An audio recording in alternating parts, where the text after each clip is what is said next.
नमस्कार दोस्तों, कैसे हो आप सब। स्वागत है आप सबका एक नई वीडियो में।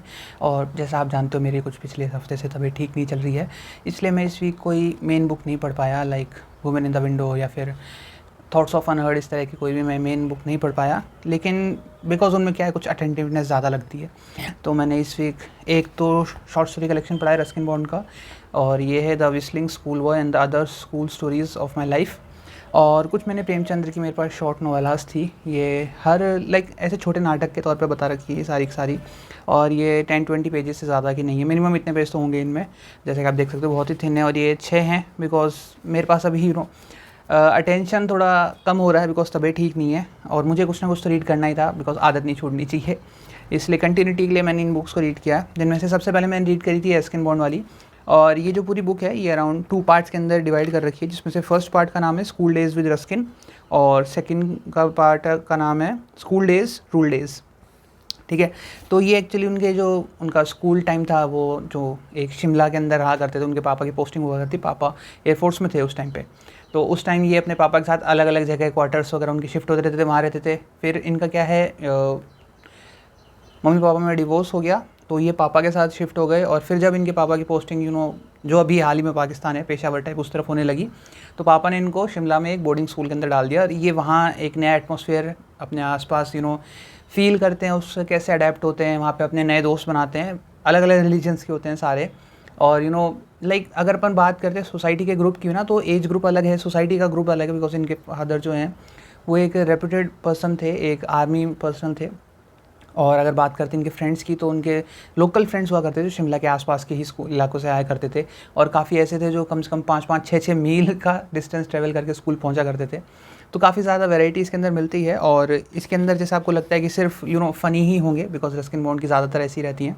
कुछ एक वो 7 हस्बैंड्स ऑफ सुजैन और इस तरह की अलग अलग आ जाती हैं, नाइट एट देवदार करके।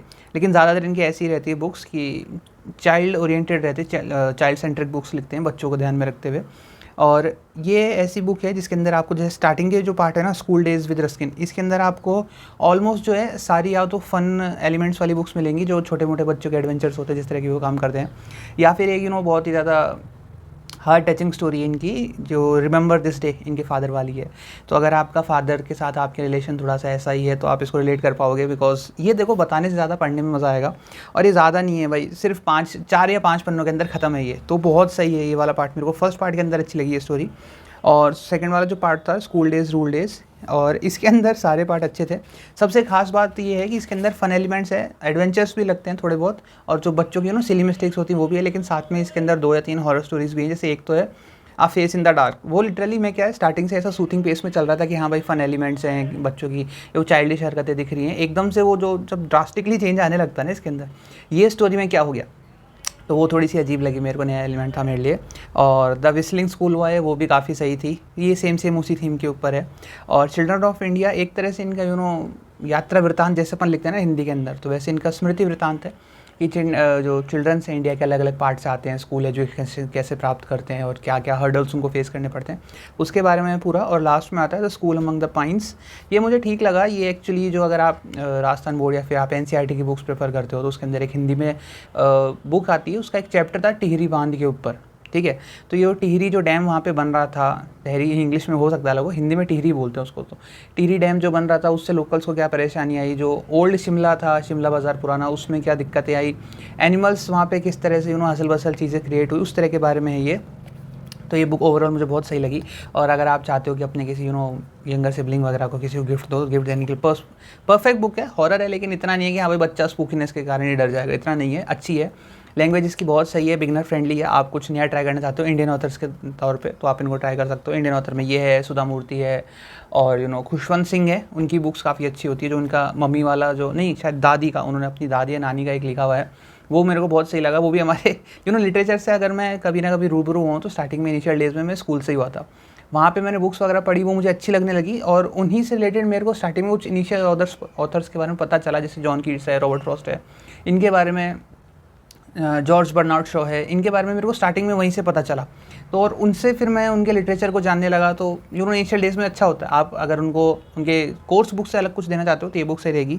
और जैसा काम ये आज कर रहे हैं और वैसा ही काम अपने टाइम पे प्रेमचंद्र जी का करा हुआ है। तो जैसे आप देख सकते हो इनकी बुक्स वगैरह बहुत सही हैं। और ये टोटल 6 बुक्स थी, जिनमें से एक है बड़े घर की बेटी। पंच परमेश्वर, ये मेरे को ध्यान है यार, किसी न किसी आपने पढ़ी रखी होगी।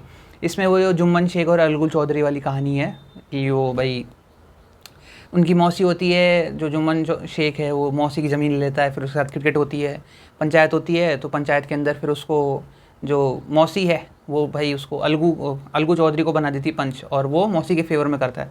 दोनों की दोस्ती ख़राब हो जाती है, फिर ऐसा ही मौका उसके पास आता है, दोनों की बात में, ये आपने पढ़ी भी होगी।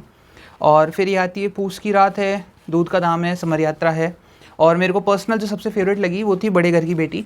अब इस देखो मैं थोड़ा थोड़ा इनका सिनॉप्सिस बता देता हूँ। और ये तो क्या है, जैसे आप इनको पढ़ते हो ना तो इनके अंदर चीज़ें ऐसी है कि हाँ पढ़ के समझ सकते हो, लेकिन ये बड़े घर की बेटी ऐसी चीज़ है जिसको आप आज के टाइम पे अपने साथ रिलेट कर सकते हो। जैसे मैं इसकी कुछ एक लाइन्स बताता हूँ आपको। जैसे इसमें एक लाइन आती है, स्त्रियाँ गाली सह लेती है, मार भी सह लेती हैं, पर मैके की निंदा उनसे नहीं सही जाती। मैके मतलब माए का, मम्मी का घर जहाँ से शादी होकर आई है, तो उसकी निंदा उनसे नहीं सही जाती सॉरी। और एक है कि स्त्री का बल और साहस, मान और मर्यादा पति तक ही सीमित होती है। उसे अपने पति के ही बल और पौरुषत्व का घमंड होता है। तो ये चीज़ आपको पता है भाई साहब। और उसके अलावा देखो इसके अंदर मतलब स्टोरी बहुत छोटी है, 20-25 पन्ने के अंदर स्टोरी पूरी ख़त्म कर रखी है। साइड में कुछ पिक्चराइजेशन वगैरह भी कर रखा है। और इतना ही नहीं, इसके अंदर जो लाइन है ना, हृदय विदारक जिनको हिंदी में अपन कहते हैं, जैसे कि स्त्रियों के आंसू पुरुष की क्रोधाग्नि को भड़काने में तेल का काम करते हैं। तो ये ऐसी लाइन है लाइक सागर में गागर भरने वाली। इतनी छोटी सी बुक के अंदर ऐसी बढ़िया बढ़िया लाइन्स लिख रखी है ना।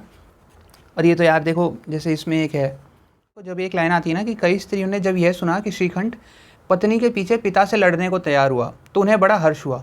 दोनों पक्षों की मधुर वाणियाँ सुनने के लिए उनकी आत्माएं तिलमिलाने लगी। गांव में कुछ ऐसे कुटिल मनुष्य भी थे जो इस कुल की नीतिपूर्ण गति पर मन ही मन जलते भी थे। वे कहा करते थे, श्रीकंठ अपने बाप से दबता है इसलिए वह दब्बू है, उसने विद्या प्राप्त करी इसलिए वह किताबों का कीड़ा है। मतलब इसमें वो चीज़ है, आप कुछ भी कर लो समाज आपसे खुश नहीं होता, और आपका दुख देख के समाज खुश होता है। तो वो चीज़ है, समाज का एक वर्ग हो सकता है, लाइक कुछ पर्टिकुलर लोग हो सकते हैं, पूरा नहीं हो सकता। तो वो चीज़ें हैं। और ये काफ़ी पहले के टाइम पे लिखी गई किताब थी, और आज भी इसके अंदर जो हम देख रहे हैं हमारे समाज में जो चीज़ें घटित हो रही हैं उनसे संबंधित बहुत सारी बातें इसके अंदर बता रखी है। तो इसके अंदर ये होता है कि लाइक एक बड़ा ताल्लुकदार आदमी होता है, वो एक छोटे घर में अपनी बेटी की शादी करता है, बिकॉज मोटा दहेज वो नहीं दे सकता, घर अच्छा होता है इसलिए कर देता है। तो अपने साथ कुछ पैसा नहीं लाती, लेकिन बड़े घर की बेटी हमेशा वो कहलाती है, क्योंकि उसका जो चरित्र है, अस्तित्व है, उसकी मनोधारणाएं जो हैं, उसके चाल चलन है, रख रखाव की चीज़ें हैं, जो उसके गुण अपन बोलते हैं ना, वो बड़े घर की बेटी वाले, इसलिए वो बड़े घर की बेटी कहलाई जाती है। तो वो चीज़ें हैं कि आपका देखो किसी बड़े घर से रिश्ता करते हो, ऐसा नहीं है कि आप भाई अब पैसा लाए तो ही बड़े घर के हो, या फिर आज वो रेप्यूटेड पोस्ट से है जिस घर से आप आए हो तो ही बड़ा घर होगा। आपके जो गुण हैं वो बताते हैं कि आपके संस्कार जो चीज़ होती है कि आप कितने अच्छे हो नहीं हो।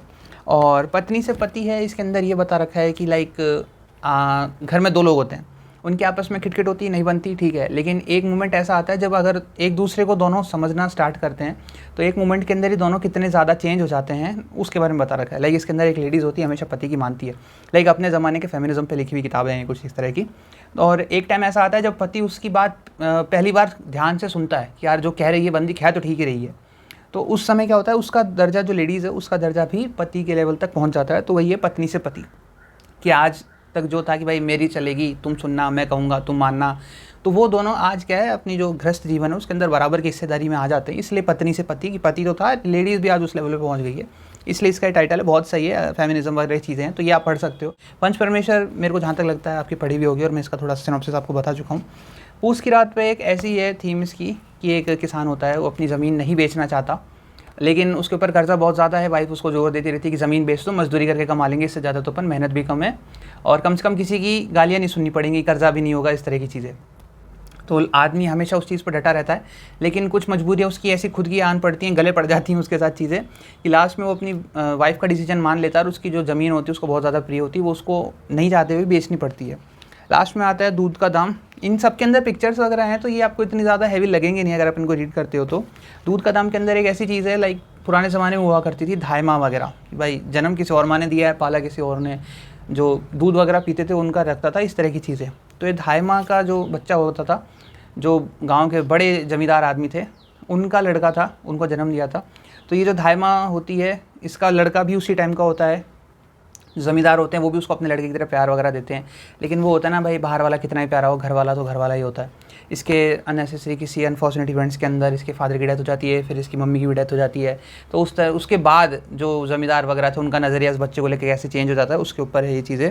और लास्ट में एक आती है हमारे पास समर यात्रा। ये जब आज़ादी का टाइम चल रहा था और जो गांधी जी के सेनानी जो उस टाइम पे हुआ करते थे, गांव-गांव घूम के लोगों से चंदा वगैरह मांगते थे, उनकी हेल्प वगैरह मांगते थे, उसके ऊपर है कि भाई आज़ादी के लिए जो छोटे पटल पे, जैसे अपन भाई अगर आप किसी गवर्नमेंट एग्ज़ाम की तैयारी करते हो तो आपको पता होता है कि आपने क्या पढ़ा है, बड़े लेवल पे कहाँ हुआ, कराची अधिवेशन में क्या था, लाहौर अधिवेशन में क्या हुआ, वो चीज़ आपको पता होती है।